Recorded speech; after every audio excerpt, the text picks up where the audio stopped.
Vamos seguir então aqui com o nosso último painel antes do nosso almoço. Dados como aliados, personalização e rentabilidade. E para participação eu convido o Fábio Schneider, diretor de atendimento do Banco Mercantil. Seja bem-vindo, Fábio.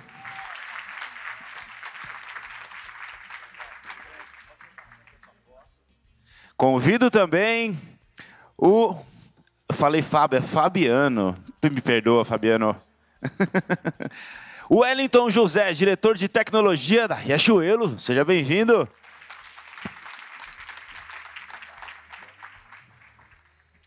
Convido também a mediadora Alessandra Casaro, diretora executiva de produtos e inteligência de mercado da Alcare. Olha, veio com a sua torcida organizada.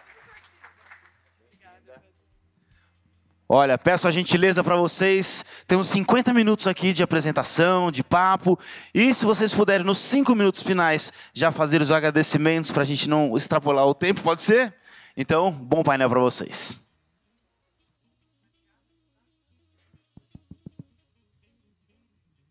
Estão me ouvindo? Obrigada. Bom dia não, né? Boa tarde já a todos. É um prazer, né, estar aqui, o convite da Miriam. Agradeço a Miriam, agradeço toda a equipe, agradeço minha equipe que está aqui, né, da Alcare. É um prazer sempre participar do Smart. Um desafio nosso, meninos, porque depois da Juliana, né, que eu sou fã, é muito difícil a gente ter alguma coisa boa para falar, mas eu acredito que a gente tem bastante coisa aqui também. Conheço Juliana desde a época da Senacom. E vocês perceberam que aqui a gente está com a cota dos meninos, né, que ela comentou. Então, aqui tem 2 meninos na cota, né, então, é a cota deste Smart, porque, pelo que eu vi, é o primeiro Smart, ou o Smart com o maior número de mulheres, né, participantes aqui. Então, meninos, vocês são cota hoje, tá? Obrigada pela participação. Bom, vou me apresentar. Eu sou a Alessandra Casaro, sou da Alcare. A Alcare é uma gestora. Eu sou cliente da Amil, inclusive, e nós somos parceiros da Amil, então eu tenho bastante coisa para falar para a Juliana depois, para a gente conversar. A Alcare é uma gestora de saúde, né, administradora de benefícios, que a Juliana também comentou aqui, e eu sou hoje responsável pela diretoria de inteligência de mercado e produtos, e aí que trata muito na questão de dados, que tem a ver aqui com o nosso painel. Antes de eu dar a introdução do painel, vou deixar os meninos se apresentarem, né? Então, o Fabiano e o Wellington, que estão aqui conosco. Antes deles se apresentarem, nós teríamos aqui o Tiago Trevisan, que é da Comgás, mas ele não pôde vir porque sofreu um pequeno não, né? Porque acho que ele sofreu um acidente e aí teve um problema que tem que ficar de repouso com relação ao pé, não sei se ele quebrou, não sei exatamente o que foi, e aí não pôde estar aqui conosco, teria muita coisa para falar. Conheço ele desde a época que era da Sul América também, tive a oportunidade de fazer um benchmark com ele, e ele está hoje na Comgás, mas infelizmente não pôde vir. Então, vou deixar o Fabiano se apresentar, o Wellington se apresentar, e depois eu dou a introdução do painel. Bom dia, pessoal. Me ouvem bem? Sou o Fabiano Schneider, diretor de performance e atendimento do Banco Mercantil.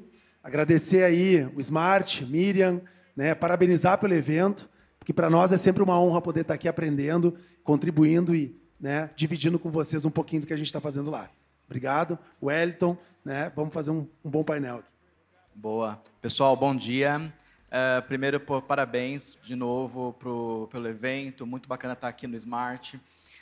Mais uma vez, parabéns, Miriam, pela organização, curadoria, todo o comitê, né? Uma honra estar aqui com vocês, dividindo aqui contigo, Ale, e também aqui com o Fabiano. Eu sou o Wellington, trabalho com tecnologia, experiência do cliente há alguns anos agora, e estou na Riachuelo faz 11 meses. Riachuelo é uma grande empresa brasileira do Nordeste do Brasil, que tem 77 anos de mercado e tem muita coisa muito moderna acontecendo lá em relação a dados, tecnologia. Lê, vai ser um prazer poder compartilhar isso. Eu estou cuidando lá de uma diretoria de tecnologia que tem foco no e-commerce, mas também em CRM e fidelização para a empresa toda, seja para o banco, né, tem uma financeira, seja também para as lojas e tanto do digital quanto do físico. Então, tem muita coisa de dados aqui que a gente pode conversar. Obrigado, viu? Prazer, meninos, em conhecê-los pessoalmente. Bom, então, dando introdução ao nosso painel, hoje, quando a gente fala de dados, ele já não é mais uma estratégia ou algo que a gente possa olhar só distante do que a gente tinha. Ele é uma realidade e uma responsabilidade muito grande, né, para que a gente possa utilizar da melhor forma possível. E, claro, assim, a forma como a gente utiliza os dados, bem ou mal, é o que vai definir o que as empresas vão ganhar em relação ao cliente, em relação ao negócio e em relação ao caixa. Né? A Alcare, trazendo um exemplo aqui para vocês, a Alcare, ela hoje trabalha com a questão dos dados de uma forma bem mais estratégica do que já trabalhou antigamente, quando a gente falava só de relatórios, quando a gente falava só de indicadores, né? Hoje, olhando estrategicamente realmente para o dado e ver o que a gente pode fazer. Trabalhamos com o plano de saúde, então temos o desafio aí, né, da questão humana em relação a isso. O plano de saúde já é caro. Então, nós tivemos um case recentemente em que nós, se não tivéssemos usado os dados antecipadamente, com previsibilidade do que iria acontecer numa determinada carteira, nós teríamos o problema de reajustar a carteira em 40%. Mais de 40%, na verdade, 41,12% para ser mais exata. Então, vocês imaginam reajustar um plano de saúde, vocês receberem aí um boleto em casa com 41,12%, quase 50% de reajuste. Seria impraticável, né, para muitos clientes continuarem no plano, inclusive. E nós conseguimos, através da previsibilidade, fazer algumas ações que reduzissem a sinistralidade do plano de saúde. Não sei se todos sabem o que é a sinistralidade, mas é a utilização do plano versus o prêmio, o valor que o cliente paga. Essa sinistralidade estava muito alta, ela foi reduzida e nós conseguimos chegar num reajuste de 20%. Sabemos que o reajuste de 20% ainda é alto, mas é metade do valor que seria em relação àquela carteira. Com isso, você tem uma redução no churn, né? Então, você consegue fazer uma redução em relação à saída de pessoas no plano de saúde, porque eles não vão precisar procurar um plano mais barato. Mesmo assim, óbvio, a gente sabe que 20% ainda é um reajuste alto, e você tem ali um impacto nesse mês do reajuste no churn da empresa e, consequentemente, no caixa da empresa e diminuindo a rentabilidade dos nossos negócios, né?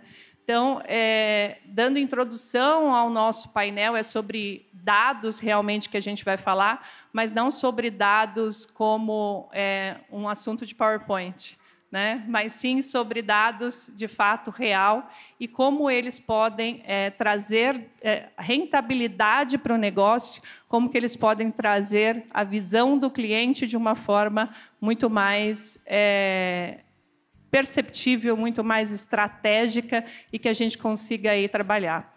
Então, começando aí um pouquinho do nosso dia a dia, vou dar um pontapé inicial aqui em relação às perguntas e vou pedir para o Fabiano começar e responder uma das nossas perguntas aqui em relação ao painel. Bom, para você, Fabiano, dado, ele é de fato uma parte da estratégia ou ele ainda é tratado como suporte no dia a dia? Né? E quando vocês usam esses dados para personalizar, o foco está em mais conhecer o cliente ou em aumentar a conversão em receita? Queria que você falasse um pouquinho sobre isso. Legal. Acho que, respondendo a primeira pergunta, né, eu não me lembro a última vez que a gente tomou uma decisão sem usar dados.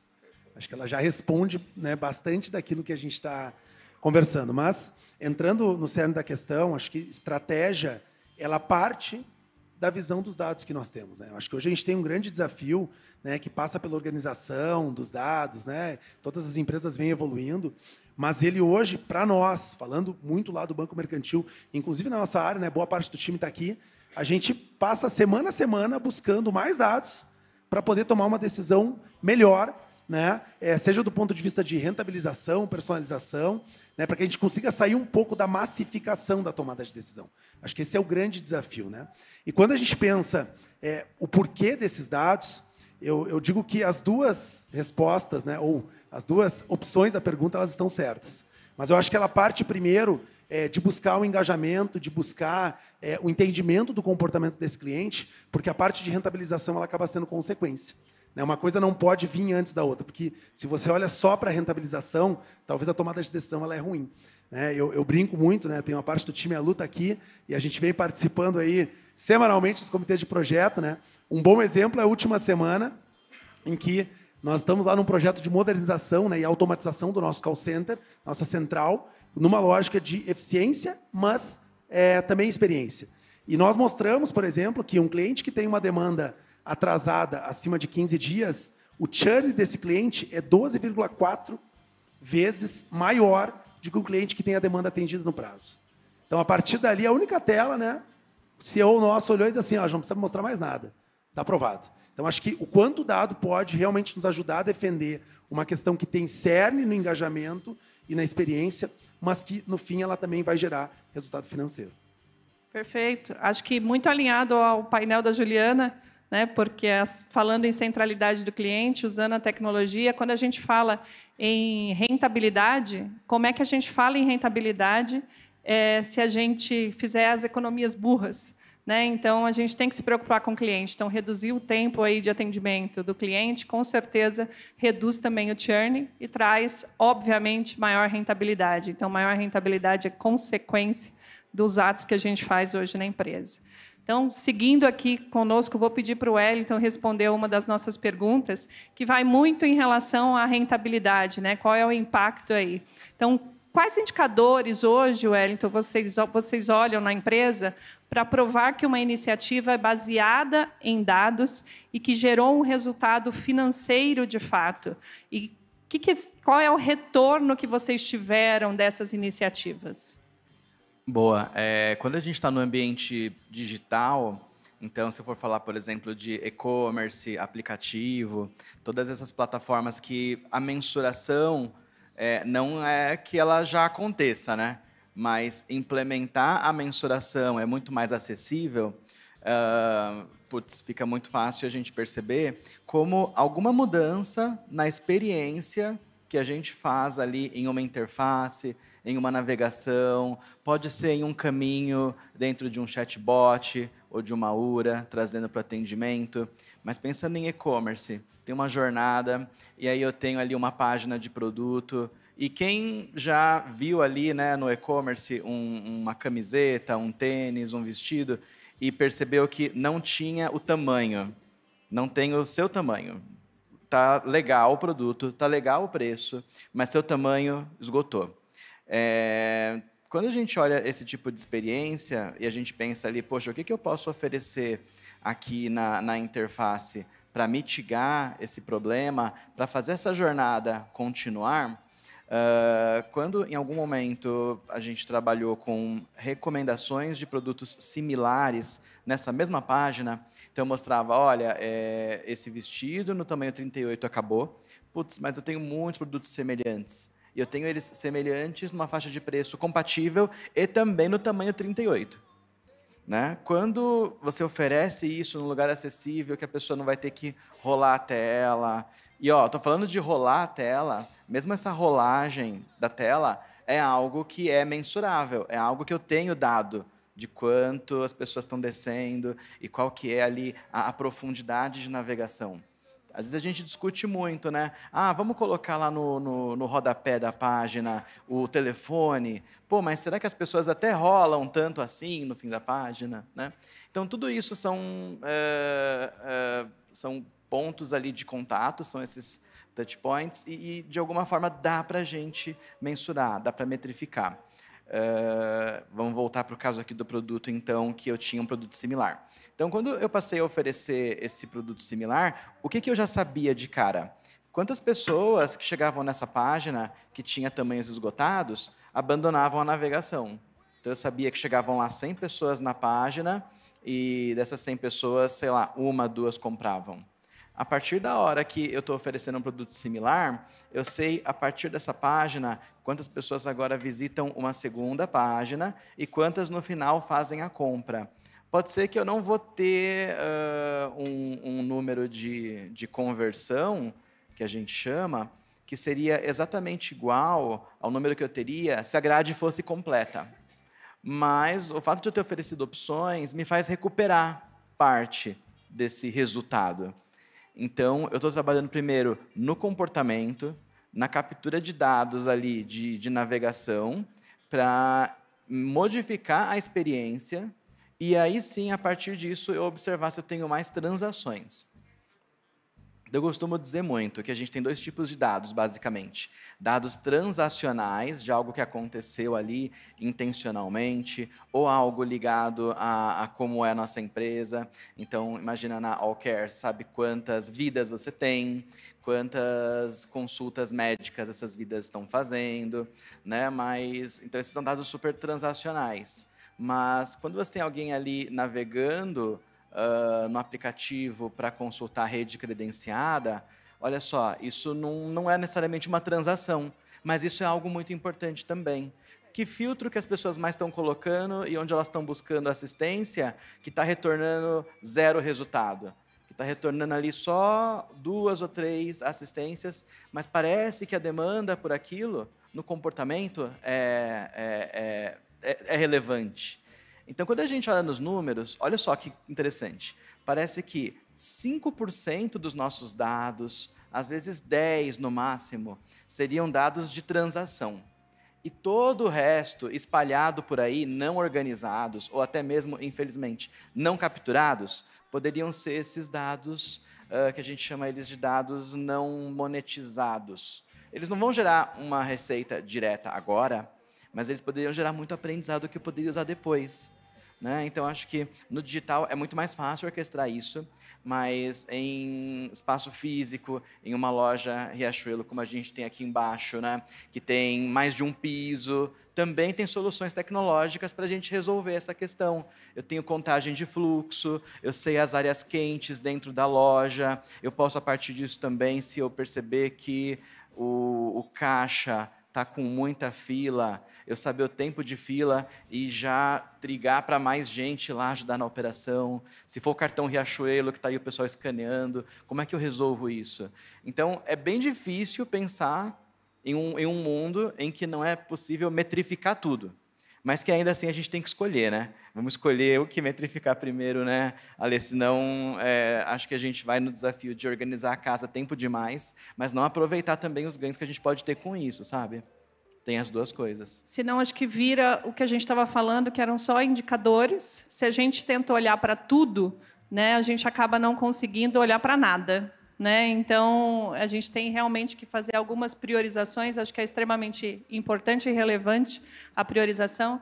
E aqui ele falou o quanto é importante o dado na experiência desse cliente. Né? Então, como olhar para a experiência do cliente utilizando os dados e aí melhorar a experiência. E ele, sabiamente, trouxe aqui um exemplo do negócio dele, mas trouxe também um exemplo da Allcare, que é extremamente relevante. Então, rede credenciada, consultar rede credenciada, antigamente a consulta na rede credenciada era no livrinho, né? Tinha aqueles livrinhos desse tamanho, que era uma delícia da gente olhar, mas que desatualizava, que era uma beleza. Mas, por incrível que pareça, hoje ainda é uma das grandes dificuldades. A gente diz que o mercado da saúde é um dos mais atrasados em tecnologia e inteligência artificial que possa nos auxiliar, né? Os e-commerces, o mercado financeiro, eles estão a anos-luz do mercado de saúde, o que acaba gerando, inclusive, muitas fraudes aí, que foi o que a Juliana comentou aqui no mercado de saúde. Então, muito obrigada. Vou dar uma continuidade. Pode falar. Vocês têm esses dados hoje? Você sabe do mercado se a navegação pela rede credenciada gera relatório, onde as pessoas estão navegando mais hoje em dia? É comum nas empresas olharem esses analytics disso? Não vou dizer que é comum, mas existem empresas, sim, que hoje olham. Então, tem grandes operadoras e a gente, enquanto administradora, que acaba sendo um grande advogado do cliente, acaba, sim, olhando isso, e é uma grande dificuldade desse cliente. Então, você comentou, às vezes só traz 3. Claro que às vezes só traz 3 por ser estratégia das empresas também, tá? Mas, na maioria das vezes, não está gerando a satisfação. Então, é uma estratégia de redução de custo, mas que não gera a satisfação do cliente, consequentemente, gera uma reclamação, uma NIP, uma ação judicial, e, quando chegar na ação judicial, vai dar o hospital que ele queria, que vai ser um maior custo possível. Aí já não tem mais nenhum tipo de rentabilidade para a empresa. Acabou tendo que pagar alguma coisa que não tinha nada a ver. Então, de fato, é aquela, de novo, a economia burra e é que a gente não utilizou os dados corretamente para poder fazer uma melhor experiência para o cliente. Obrigada, viu, Wellington? Obrigado, Leite. Acabei de fazer uma pergunta. Não, mas quebrei protocolo aqui. Quebrou o protocolo, mas foi excelente, eu achei. Eu adorei isso aí. Vamos colocar bastante dados ali, tá? Tá acessível hoje, gente. Não é mais o fim do mundo. Exato, dá para fazer. Exato. Está bem mais acessível, dá para melhorar bastante. Acho que estamos embrionários, mas dá para melhorar bem. Bom, dando uma continuidade aqui, falando um pouquinho da experiência, né? E aí a gente fala de dados, a gente fala um pouco do quanto, como que a gente não expõe o cliente, e aí eu, enquanto área de saúde, a gente tem ainda uma questão de sigilo médico, né? Então, como que a gente utiliza todos esses dados e não invade a questão da privacidade? Eu vou deixar vocês responderem quem dos dois, ou se os dois quiserem responder, né, fiquem à vontade, quem preferir responder aqui. Bom, acho que esse tema da privacidade ele é uma grande discussão, né? Com o advento aí da tecnologia e com a exposição das redes sociais e quando a gente pensa em ambientes monitorados, enfim, uso de imagem, não é só o dado, né? A própria imagem, quando a gente está aqui conversando, fazendo um vídeo, tem talvez mais 300 pessoas passando por aquele vídeo e eu não pedi aceite de ninguém para usar a imagem, né? Mas eu acho que quando a gente pensa em termos de cliente, tem uma questão que passa pelo conforto desse cliente, né? Porque muitas vezes, quando a gente pensa na coleta desses dados, né? Seja ele transacional, comportamental, ou mesmo para o preenchimento de alguma informação que para o cliente possa não fazer sentido, mas para nós possa dar algum tipo de informação ou comportamento que a gente possa trazer algum benefício para ele. Eu vou dar um bom exemplo, né? Que a gente estava olhando dentro de casa nos últimos tempos. Aí. Você falou um pouco sobre fraudes, né? No caso da saúde. Não, por mais que a gente está anos-luz, a gente tem um advento do digital, né? E quebrando o protocolo, eu queria que todo mundo aí que tem preocupação com fraude, levantasse a mão na sua empresa. Eu imagino que grande parte tenha hoje uma preocupação gigante com fraudes, né? E nós percebemos, assim, à medida que a gente começou a trabalhar a digitalização do cliente, a gente olha, 2 anos atrás, a gente tinha 10% das transações feitas em ambiente digital, a gente está batendo 78% agora, num trabalho desses clientes, inclusive que, quem não conhece o Banco Mercantil, né, hoje nós nos intitulamos o Banco dos 50+, né, hoje nós temos como propósito ser o melhor ecossistema financeiro e não financeiro para o público 50+, e obviamente que a gente trabalha muito forte, né, a parte de concessão de benefícios. Mas nós começamos a perceber um grande avanço, né, à medida que o cliente começou em ambiente digital, a questão das fraudes, o falso motoboy, né, e ali a gente vai criando linhas de defesa. E nesse aspecto, obviamente que nós não ficamos monitorando no detalhe, né, a questão da transação, do dinheiro, para onde ele vai, para quem ele está mandando. E quando nós olhamos para isso, a gente brincou dentro de casa, tem aquela famosa frase follow the money, né? Ir atrás do dinheiro, e nós realmente aprofundamos isso. E nós começamos a cruzar muita informação para entender qual é o tempo que esse dinheiro, à medida que ele é liberado, demora para sair da conta. Segundo, o destino desse dinheiro, por exemplo, ele é uma chave Pix costumaz, que já estava cadastrada, ou é a chave Pix de um novo destinatário? Terceiro, buscando dados externos, é uma chave Pix que está cadastrada, por exemplo, em uma base de possível fraudador? Porque se a gente não avançasse nesses dados, que a gente não monitorava no detalhe, a gente ia tomar decisão ruim. A gente ia gerar uma experiência massificada, travando o processo de transferência e impactando talvez 95%, 96% da base, que não tem nenhum tipo de problema. E ali a gente percebeu alguns dados muito importantes. A gente viu que 72% daqueles clientes que, porventura, abriram uma ação civil e tiveram uma transferência, eles fizeram por uma chave Pix nova. Desses 72%, 47% eram chaves que estão cadastradas em base pública de chave duvidosa. A grande parte desses clientes transferiram esse dinheiro na primeira hora. Então, isso nos deu dados em avançar um pouco na privacidade dele para criar linhas de defesa que trouxeram, inclusive, benefício para ele. né? Porque muito dessa transação ela está ligada, e quando a gente pensa no público 50+, entra a questão de escolaridade, renda, localização, né, geográfica no Brasil, tudo isso interfere, rede de apoio, tudo isso interfere. Então, de que forma que a gente cria uma linha de defesa em que a gente não gere uma experiência ruim, mas se aproveite desses dados privados para realmente conseguir proteger o nosso cliente. E é o que a gente vem fazendo lá. Eu acho que muito está em o propósito do uso desse dado. Aqui, eu, pelo menos, estou trazendo uma situação em que a gente estava querendo proteger o cliente. Então, eu entendo que ela é válida à medida que a gente avança, né, para poder usar e fazer uma rede de proteção que vá proteger esse cliente. Eu prefiro que que o banco invada os meus dados e a área da saúde também, mas me dê proteção, né, do que realmente o contrário. Então, eu acho que é super relevante a sua colocação, porque a gente fica muito preocupado com LGPD, na nossa questão com sigilo médico, e, no fim, a gente acaba não evitando certas fraudes, não evitando, né, com que a gente seja atingido por alguma coisa. Se a gente deixar um pouquinho mais esse conhecimento avançado, acho que a gente acaba se protegendo mais. Legal, pode ir.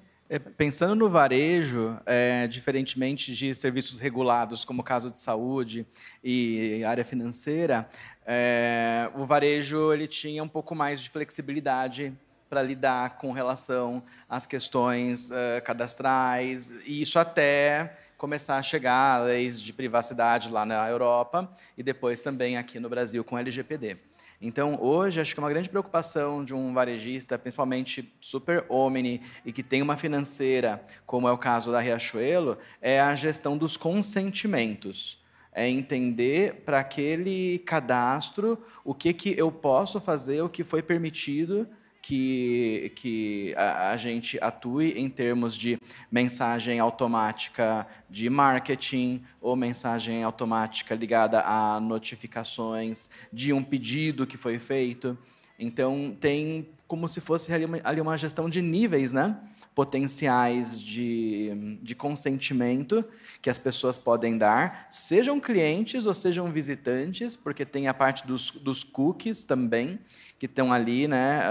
Eles ainda existem. O Google tentou ali tirar do Google Chrome os cookies, mas todo o setor de marketing ainda conseguiu segurar um pouco para que isso se prolongue, mas há uma timeline ainda para que os cookies não façam mais parte da nossa navegação. Para quê? Tudo isso para proteger nossa privacidade quando a gente está navegando ali online. Então, acho que uma grande preocupação hoje é a questão de gestão do consentimento. Talvez os nossos sistemas, as nossas empresas, não são preparados para armazenar essas flags, né, esses checks do que esse cliente permite e aquele não permite. E aí eu posso ter 5, 6 flags diferentes, talvez, dentro de um único cadastro. Então, gerenciar isso de uma maneira inteligente é importante. E lembrando, o cliente ele tem o direito de entrar em contato com as nossas empresas e pedir a base de dados sobre ele que a gente tem. Eu quero saber o que vocês têm de mim, eu recebi isso, mas eu quero saber que dia que eu dei o consentimento para isso ser acionado dessa forma. Eu quero ser totalmente excluído da base.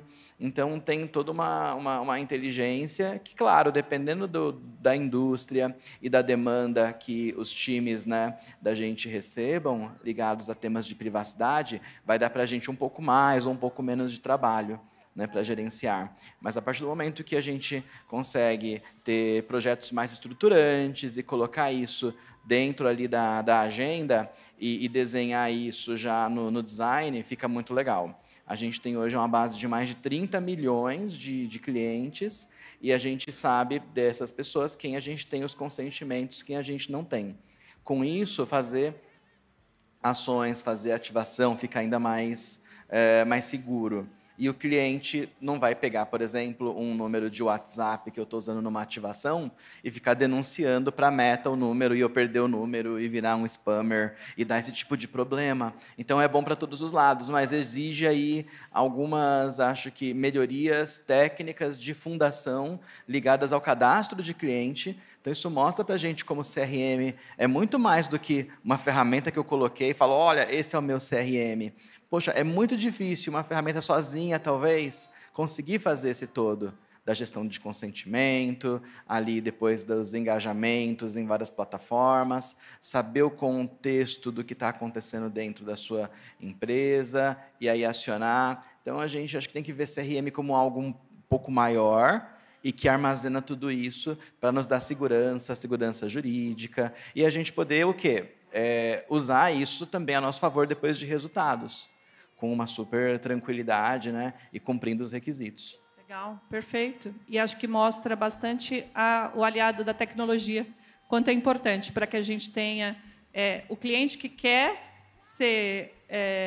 ter a sua informação divulgada, ok, mas o cliente que não quiser também conseguir aí selecionar isso, então, aliado à tecnologia e à experiência do cliente aí. Eu vou fazer uma última pergunta para os dois, acho que vale os dois aqui responderem, que acho que é uma pergunta extremamente relevante, e depois a gente vai para as considerações finais de vocês, tá bom?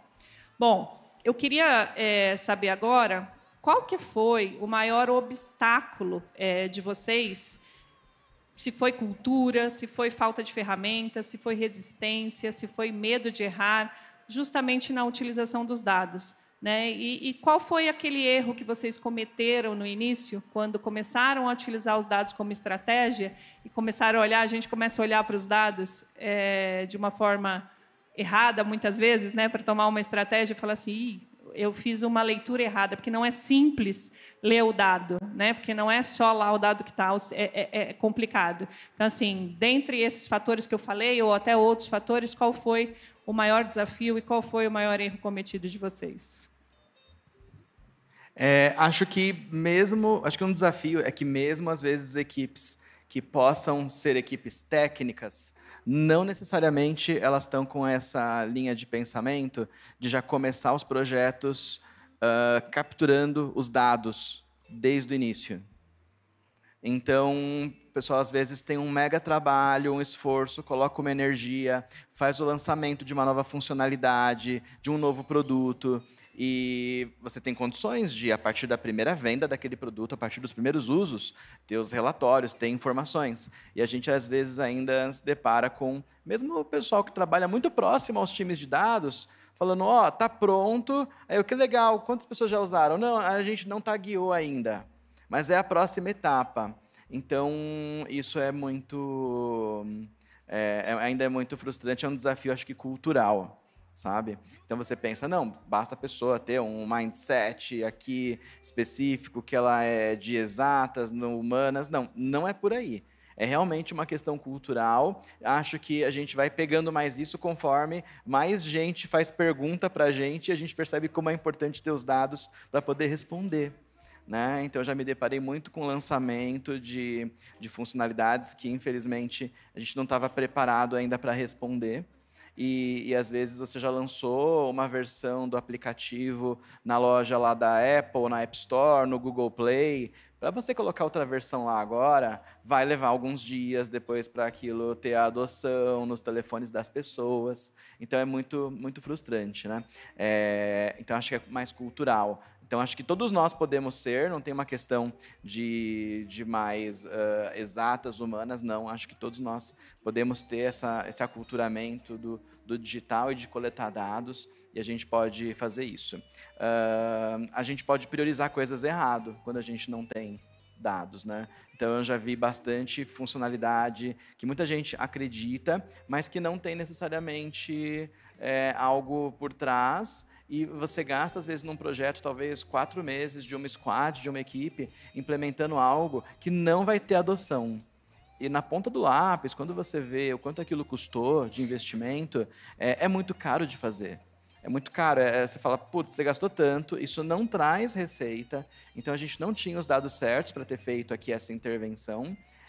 Foi sofrida, a gente até deixou a equipe fazendo de tanta raiva que ficou, que foi difícil. Vai saber, né? Vai gerando um efeito dominó de problemas. E a coisa não se paga. A coisa, sei lá, se implementou e a coisa sendo usada ali por dia, sei lá, por 20 pessoas. Aí você, ai meu Deus, olha quanto a gente gastou. E eu acho que é frustrante e a gente precisa fazer mais esses pós-mortem disso. Tá, eu coloquei no ar, fiz, isso está se pagando? não está, a gente errou, então, bastante no começo. A gente escolheu muito mal. Então, nessa área, eu vejo de produto digital, de software, a gente tem que trazer esses dados antes, porque uma boa percentual do tempo investido, muitas vezes, Ale, cai nesse desperdício, sabe? É uma pena. Perfeito, legal. Boa. Acho que está muito alinhado aí com o Elton trouxe. O tema cultural, quando a gente pensa na integração dos times técnicos que constroem as soluções com os times operacionais ou de atendimento, por exemplo, né? Seja o varejo, as centrais, a gente percebe, às vezes, um distanciamento dessa visão, né? Porque tanto a parte da estruturação, como eu comentei no início, né? Hoje, à medida que a empresa vai evoluindo, e isso deve também ser um desafio para grande parte das empresas, a gente vai empilhando sistemas legados, né? E as bases, por vezes, não têm o mesmo chaveamento para fazer o cruzamento, ou mesmo determinada informação não foi salva naquilo que seria o ideal para a tomada de decisão. Então, esse é um grande desafio, que a gente vem passando por ele e tentando vencê-lo. E o segundo passa também por essa questão da integração. Porque, à medida que uma área um pouco mais técnica entender que um briefing melhor feito, ele gera mais trabalho no início, mas quando você faz a arquitetura, lá na frente você ganha muito tempo, né? Ele vai começar a chamar mais, né? Então, lá dentro, a gente vem promovendo muito isso. Olha, ok, estou construindo aqui um produto novo, um serviço novo, uma feature nova. Traz alguém aqui da área de clientes, bota alguém ali só para olhar, ouvir e pensar o que de dados daquela interação possam ser necessários. Tá, mas você está usando hoje? Não estou. Mas lá na frente eu vou querer usar. Então, acho que fica a dica, né? Porque isso deve facilitar muito. E trazendo um pouquinho até na questão da tomada de decisão equivocada, eu vou trazer um tema bem atual que nós, lá dentro de casa, estamos discutindo, né? Hoje a gente fala muito em gamificação, né? Gamificação vinculada a engajamento. Eu estou brincando sempre que eu estou no Duolingo há 116 dias. Eu não usava Duolingo e eu vi uma turma falando, isso eu vou começar a usar. E, cara, eu estou maravilhado, porque ele fica o tempo todo me incomodando, dizendo, você caiu do 3º para o 4º. Ó, você tá bravo, fica bravo, muda a carinha, né? E a gente começou a olhar para isso, e muita gente no banco também usa como exemplo. Cara, isso para nós é um exemplo de gamificação, de engajamento, porque ele está o tempo todo tentando te manter ativo na plataforma, através de uma competição, ele vai percebendo, através de um amigo que entrou, através de uma ofensiva com um colega, enfim. E nós começamos a pilotar isso. E é um tema super atual, ele inclusive está em teste, né? E aí nós começamos a olhar, e nós temos lá os produtos de crédito, e obviamente que um público mais tomador, ele tem uma necessidade recorrente desse crédito por N fatores, né? Pela renda dele, pela questão envolvendo o fluxo de caixa pessoal. E aí, nesse inteirinho, a gente ficou discutindo, cara, como é que a gente pode engajar mais esse cliente sem que ele, por vezes, vá buscar uma oferta do concorrente, gerando uma inadimplência, gerando, né? Além da gente reduzir, obviamente, que o ciclo de liberação do crédito, olhando, obviamente, para indicadores de risco, como é que eu aviso ele de que, olha, você fez agora a contratação e daqui a X dias, 29 dias, continua comigo e eu mantenho ele quente nesse período. E separamos um grupo de controle, como, né, teste AB, como todo lugar costuma fazer. E dentro disso a gente começou a descobrir que tem clientes que já tinham um histórico de recorrência, de troca de instituição. Nós não abordamos esse tema, não apropriamos ele. E percebemos que tem clientes que, à medida que ele sabe o prazo, ele sai correndo. Em vez de ele ficar mais tempo, vai demorar 90 dias, eu vou embora. Então a gente tem uma boa parcela que realmente o efeito foi aquilo que nós buscávamos, mas tem uma outra parcela que piorou muito o indicador. Por quê? Porque a gente não trouxe um dado que talvez a gente pudesse agregar na análise. E faz parte do negócio. Cara, é aprendizado, né? Com certeza, hoje, a gente está muito melhor do que a gente estava ontem. Então, é um pouco do que a gente está fazendo lá e que traz como exemplo um pouco da tomada de decisão por falta de um dado que poderia melhorar a decisão no recorte. Perfeito, perfeito. Falando no Duolingo, ontem o meu marido estava ali com o celular do lado e daqui a pouco fez um barulho esquisito. E eu falei, mas não é essa notificação, você mudou a notificação do celular? E era o Duolingo brigando com ele, porque já era 11, lá vai cacetada, e ele ainda não tinha feito a lição dele. Eu falei, caramba, e estava com aquela carinha brava, sabe? Para quem usa Duolingo sabe bem que ele briga com a gente, né? Você já quase não sabe, porque está 200 e quantos dias? 116. 116 dias, 116 dias. A minha filha, sei lá quanto ela está, tá? Já está quase 2 anos fazendo Duolingo direto, está batendo recorde lá, está no 1% de que usa o Duolingo sem parar. Então, é uma ferramenta super relevante. Mas falando um pouquinho aqui dos que os dois falaram, que são mercados completamente diferentes que nós temos aqui, financeiro, nós temos o mercado de e-commerce, o mercado, né, que a gente está falando aqui de Riachuelo, e a gente tem o mercado de saúde, mas os desafios são os mesmos, né? Então, você falou do empilhamento aí de sistemas que a gente vai cada vez tendo sistemas legados, e aí o quanto é difícil fazer a organização dos dados. Estamos lá na Alcare vivendo exatamente esse mesmo desafio agora, né? Então, tentando usar o máximo de dados possível, mas tentando organizar numa única ferramenta a questão dos dados. E a questão cultural, né, que foi também trazida aqui pelo Wellington de forma brilhante, é muito difícil, porque as pessoas ainda têm a questão do feeling, do achismo, e não que o feeling não seja relevante, acho que é bem relevante, mas o feeling mais o dado, sem sombra de dúvida, vai trazer o melhor resultado, seguindo os exemplos aqui que vocês deram. Bom, acho que a gente pode ir para as considerações finais. Vou pedir para cada um deles falar um pouquinho da experiência de vocês aí, desde a construção na área de dados, então como começou e qual um case aí de sucesso que vocês tiveram, e aí agradecer, né, todos nós aqui pela participação de vocês.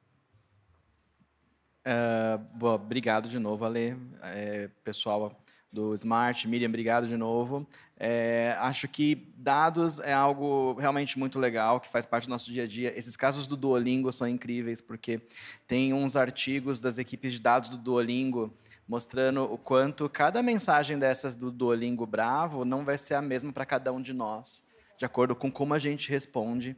E quanto eles aprenderam tudo isso com jogos, com games, olhando as listas dos jogos mais baixados, para ver as mecânicas que eles iam incorporar no Duolingo. Então, o Duolingo é um outro capítulo. A gente pode ter um painel e convidar alguém de lá um dia, porque ia ser incrível.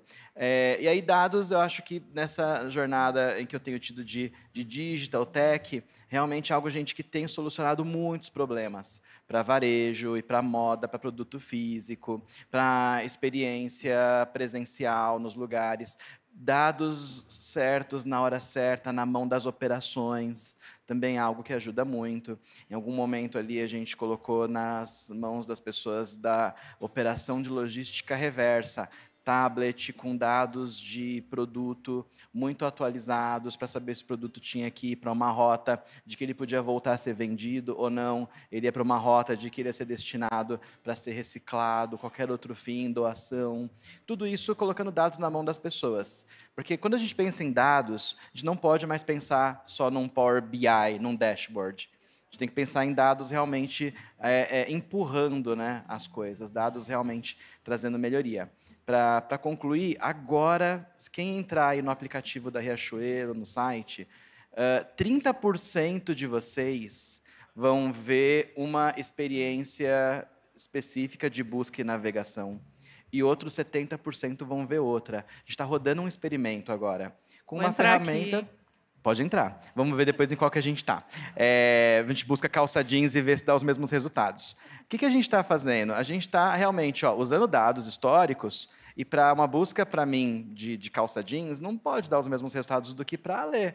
Tem que ser diferentes. Tem várias questões cadastrais que agora a gente já sabe. Então, a gente está usando esses dados. Então, estou rodando para 30% da base, e essa faixa de público que está exposto está tendo uma taxa de conversão 42% melhor agora. Isso está acontecendo agora. Foi fácil implantar isso? Não, nem um pouco. Deu um mega trabalho a gente conseguir acoplar esse produto de experimentação, de teste AB. Deu trabalho ter os dados, deu trabalho, claro, fazer tudo. Mas, olha só, é informação que parece muito fria e que depois ajuda no resultado no fim do dia. Então, eu queria deixar vocês com essa inspiração. Dá um trabalho, mas temos que aprender muito, mas é possível e a gente consegue chegar lá, Lê. É isso. Obrigado, viu? Obrigada, Wellington. Legal. Acho que, trazendo um pouquinho, de novo, agradecer, Miriam, a Lê, o Wellington, acho que muito bacana poder dividir esse painel, parabenizar aí pelo evento, né? A gente estava falando ontem, né? A Smart crescendo 30%, 40% ao ano aí, dando trabalho para a Miri e para a turma. Acho que em termos de evolução dos dados, né? Para não repetir até o que o Wellington trouxe, eu diria que a questão do feeling, a experiência vai te mostrando que não adianta querer fazer tudo ao mesmo tempo, né? Acho que com muito dado a gente tem que conseguir fazer a pergunta certa. Tem que conseguir identificar bem o problema ou a resposta que você está buscando. Porque se botar tudo no banco de dados, querer fazer 30 visões ao mesmo tempo, no fim você vai não tornar, até talvez inconclusiva, né, uma visão. Então, acho que conseguir olhar para o 80-20, segregar aquilo que faz mais sentido e buscar a resposta e ir montando o quebra-cabeça é o que eu daria assim, de dica.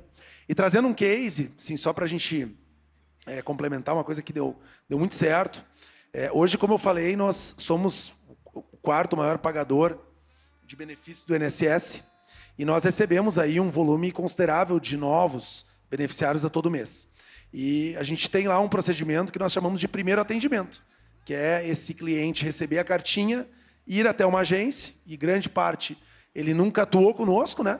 Talvez ele trabalhou em outros bancos durante 30 anos, e nós percebemos que esse momento, que é um momento mágico, né? A gente pensa ali, trabalhou 30, 35 anos, talvez chegou no momento de descansar, curtir a família.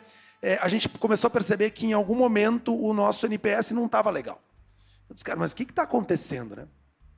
E fizemos um teste.